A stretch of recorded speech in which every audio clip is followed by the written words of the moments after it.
Next morning, the Fat Controller spoke severely to James. "If you can't behave, I shall take away your red coat and have you painted blue." James did not like that at all, and he was very rough with the coaches as he brought them to the platform. Come along, he called rudely. "All in good time, all in good time," the coaches grumbled. "Don't talk, come on," answered James, and with the coaches squealing and grumbling after him, he snorted into the station. James was cross that morning. The Fat Controller had spoken to him, the coaches had dawdled, and worst of all, he had had to fetch his own coaches.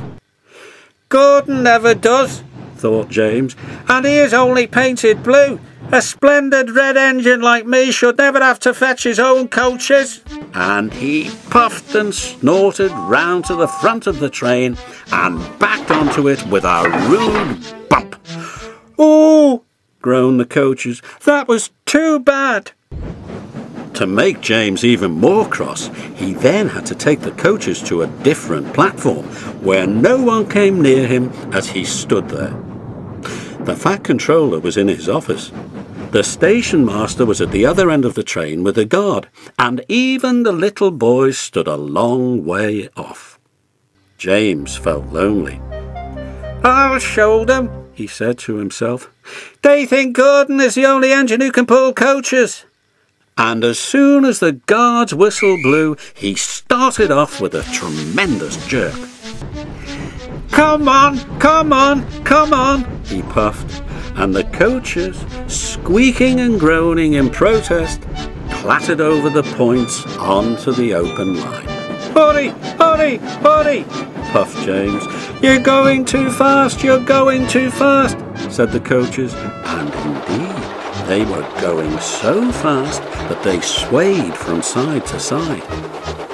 James laughed and tried to go faster, but the coaches wouldn't let him. "We're going to stop! We're going to stop! We're going to stop!" they said, and James found himself going slower and slower.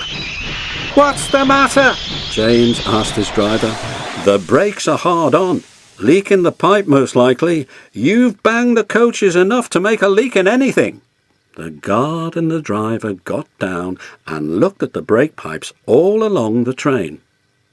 At last they found a hole where rough treatment had made a joint work loose. "How shall we mend it?" said the guard.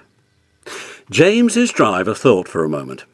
"We'll do it with newspapers and a leather bootlace." "Well, where is the bootlace coming from?" asked the guard. "We haven't one." "Ask the passengers," said the driver. So the guard made everyone get out. "Has anybody got a leather bootlace?" he asked. They all said no, except one man in a bowler hat, whose name was Jeremiah Jobling, who tried to hide his feet. "You have a leather bootlace there, I see, sir," said the guard. "Please give it to me." "I won't," said Jeremiah Jobling. "Then," said the guard sternly, "I'm afraid this train will just stop where it is." Then the passengers all told the guard, the driver and the fireman what a bad railway it was.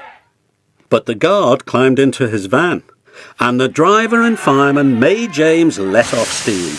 So they all told Jeremiah Jobling he was a bad man instead. At last he gave them his laces. The driver tied a pad of newspapers tightly round a hole, and James was able to pull the train. But he was a sadder and a wiser James, and took care never to bump coaches again. Thank you for watching. Please subscribe for more Thomas and Friends videos.